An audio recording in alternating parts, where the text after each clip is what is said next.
उत्तर भारत के एक सुदूर गांव बंजारा खेड़ा के किनारे एक घना जंगल फैला हुआ था।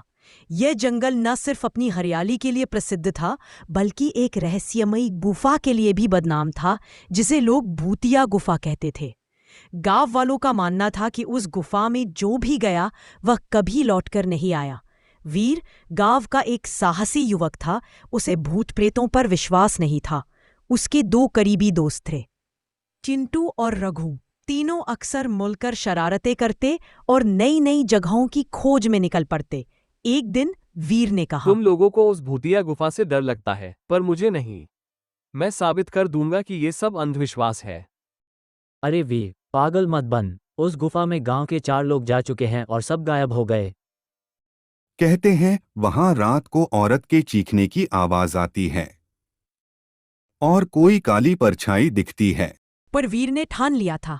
उसने कहा, इस रविवार को हम तीनों चलेंगे और इस रहस्य से पर्दा उठाएंगे। रविवार की सुबह तीनों लड़के अपने अपने थैले में मशाल, रस्सी, कैमरा और कुछ खाने का सामान लेकर निकल पड़े। सूरज सिर पर था, लेकिन जंगल में घुसते ही ठंडी और अजीब सी हवा चलने लगी। पेड़ों की शाखाएं ऐसे झूल रही थी मानो किसी अदृश्य ताकत से हिल रही हों।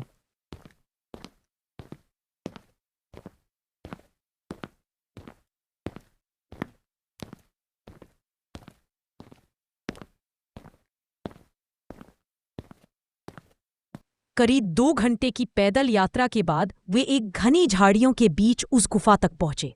वह गुफा सच में डरावनी लग रही थी। उसका मुंह किसी विशाल राक्षस की तरह खुला था। अंदर अंधेरा और सन्नाटा। जैसे ही वे अंदर गए, टॉर्च की रोशनी में गुफा की दीवारों पर अजीब चित्र दिखे। किसी तांत्रिक यज्ञ जैसे चिन्ह, लाल रंग के हाथ के निशान और टूटी हड्डियां। मुझे अच्छा नहीं लग रहा। चलो वापस चलें। डरो मत, हम ज्यादा अंदर नहीं जाएंगे।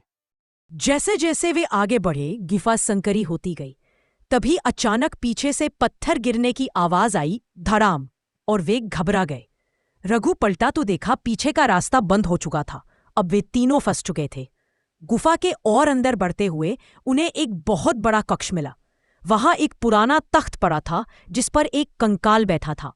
कंकाल के सिर पर एक तांत्रिक टोपी थी और उसके हाथ में एक तांत्रिक माला। तभी वहां अचानक एक औरत की चीख गूंजी, क्यों आए हो मेरी नींद में खलल डालने? अंधेरे में एक सफेद साड़ी वाली औरत की परछाई प्रकट हुई। उसका चेहरा साफ नहीं दिख रहा था, लेकिन उसकी आंखें लाल थीं।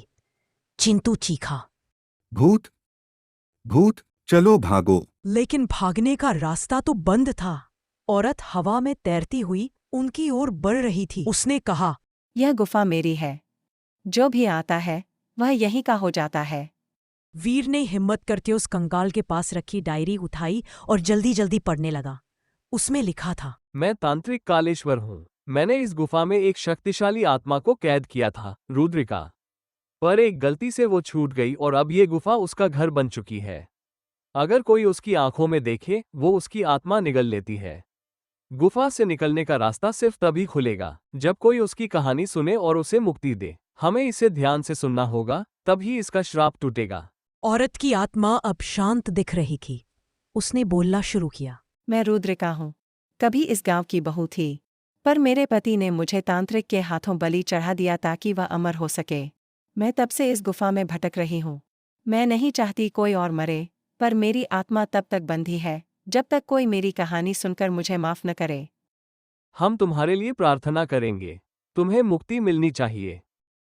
हमें माफ कर दो। हम सिर्फ सच जानना चाहते थे। तभी एक तेज प्रकाश फैला और आत्मा मुस्कुराते हुए गायब हो गई।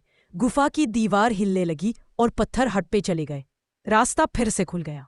तीनों लड़कों ने गुफा से बाहर निकलकर देखा, सूरज ढल चुका था। वे तेजी से गांव की ओर भागे।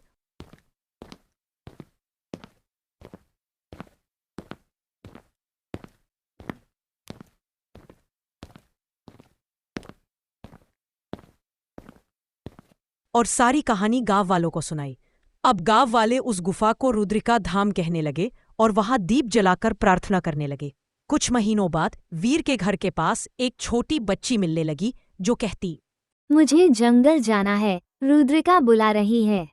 क्या आत्मा सच में मुक्त हुई थी या अब वह किसी नए शरीर की तलाश में है? कहानी अच्छी लगी हो तो एक लाइक, चैनल को सब्सक्राइब जरूर करें प्लीज।